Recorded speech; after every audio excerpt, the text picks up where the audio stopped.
அனைவருக்கும் வணக்கம். திருவண்ணாமலை அருணாச்சலேஸ்வரர் கோவிலிலிருந்து இவன் போட்டு வைக்கின்றேன்.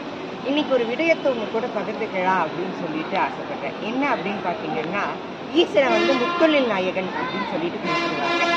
ஏன் அப்படின்னு பார்த்தீங்கன்னா, தொழில் அப்படின்னு நமக்கு சொல்லும்போது ஆட்கள், அழித்தல், காத்தல் இது மட்டும்தான் நமக்கு தெரியும். ஆனால் இதை தவிர மிச்ச 2 தொழில் நமக்கு தெரியாது. ஒன்று அருளல், இன்னொன்று மறைத்தல். இப்படி ஐந்தொழில் நாயகனாக இருக்கக்கூடியவர் தான் சிவபெருமான். அதனால தான் சிவபெருமானுக்கு பஞ்சபூத ஸ்தலங்கள் இருக்கு.